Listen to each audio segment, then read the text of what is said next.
First off, age is just a number, right? Remember, women, like, what was it, Paulina Porizkova? Men should find her attractive at any age. Well, you're right. This age happens to be 19. That doesn't fit with your narrative? Really? You sure? 29, 19, that's 10 years. So let's say if she was 29 and you were 39, would they have a problem with that? No, they wouldn't. What they have a problem with is sexual market value and potential.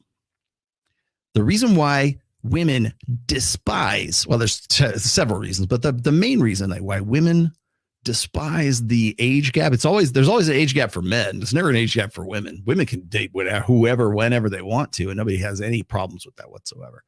So that's a double standard. So you can jump on the double standard. That's like low hanging fruit. Anybody could say that. So here's the reason. The reason why they hate the idea of a 29-year-old man dating a 19-year-old girl is because it robs her of her potential. Between the ages of 18 and 28 is the party years, or the thought years, or the, let's just say, hoe phase, right? That's the popular saying or term. The hoe phase, 18 to 28. 23, if you want to look at, let's see, this highly scientific chart here. Would you like me to back that up with some science? I can. I think I might do that. We'll come back. We'll return to that. The reason why they don't like that is because if you look at this right here, if you look at right around 23, the peak year span for women, it's right around 21 through 24. So I always peg it right around 23 years old is when women are at their peak potential, sexual market value wise. Now, as we said before, women's agency, women's power, women's control, women's marketability in the sexual marketplace is generally defined by their sexuality, their availability, their hotness, their beauty, their youth, fertility. That's what men select mates for, primarily select mates for. It's not that that's the only thing. It's the primary thing. So, and women know this. So when you've got a woman who's right around 23 years old, let's just say, well, in your case, it was 19. Okay. So what you're doing is you're robbing that woman of the potential see that big hump right there in the pink right there.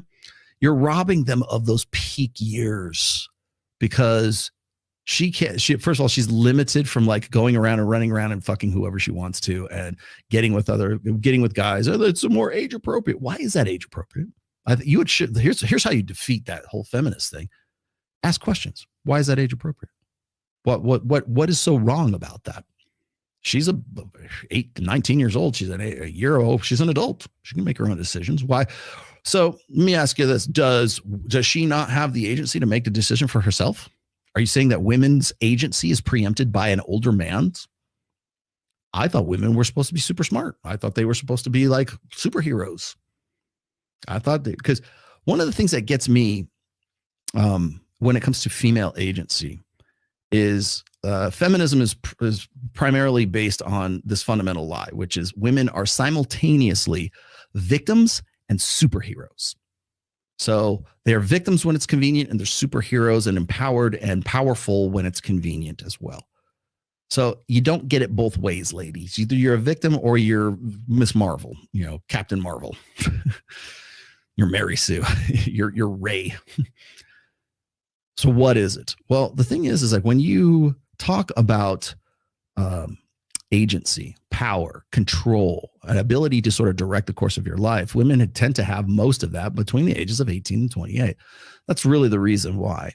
You're not gonna be able to defend that point with the feminist because she'll come up with all these emotionalist arguments as to why you're a pedo and why you're, like you should just stay away from the kid, or you can't get with a real woman. And then that goes to the second reason, which is when women get to be 29, 30, 31 years old, they know they can't compete with a 19-year-old in the sexual market. Not to the same level anyways, most of them, like by and large, statistically speaking, on the law of averages. The 33-year-old girl is not going to be able to compete at the same level as her 23-year-old self. So when you get a guy who gets into a position of desirability, he's got a little bit of mastery, he has agency now, maybe not at 29, maybe, but certainly by his mid-30s, as like according to this chart here. Okay. Assuming he's maximized his potential, now he is in a position of sexual selectivity, but we tell him, do the right thing. We tell women, do the right thing for you. And that comes back to, that's another reason why the age gap thing is a thing. Tiffany, I don't have time to look at your shit right now. I will as soon as I hang up this phone here. So the whole age gap, like they'll say, what is it, a half plus 7? Well, if you were 39 and she was 29, no one would have a problem with it. In fact, if anything, they would say, oh, that's a perfect match. 10 years. Most relationships, women on average, statistically speaking, want to pair off with a guy in the long term who is anywhere between 3 to 7 years older than he is. Sometimes it's a little older, but most times it's right between 3 and 7. So 5 being the mean average between those two. So it's usually a 5-year difference. That's why I don't believe in this bullshit about like half plus 7. But what it's really about is it's about a man who has greater sexual selectivity. And you know who he's not selecting? He's not selecting the 33-year-old. He's selecting the 19-year-old. And that's what bothers them, because it's a constant, or like age differences between men and women is a constant reminder of women's lack of agency, or the agency that they had, but no longer have now. And they're it's shoved in their face, and they hate that. Because remember, the women's existential fear is to have to breed or to have a baby of a man who is not of her choosing. Okay. That's why the hypergamous doubt, is he the best I can do, is all, even especially after childbirth, especially after marriage, especially after you consolidated and everything else. That's why it becomes that even more imperative for women. It becomes more of a constant nagging, a subroutine, I guess, rolling in the back of their heads. Was he the best I could do? Because now I'm fucked. Because now I am legally bound to this guy. I've got kids with this guy. I can't necessarily divorce him because of the kids, or I can't necessarily, I can't get away while I'm still hot. And by the way, that's also, I should say, why women, if you have friends, I've encountered this so many times. If you have friends, like you're unmarried, you're single, and you're like, say, 34, 35, and all of your friends are married, and their wives don't want your friends to hang out with you because you're the guy that's bringing 19-year-olds to the social gatherings, the picnics. Yeah, there's a reason, because they don't want their husbands to get any bright ideas, because you're in a position of sexual selectivity and they are not.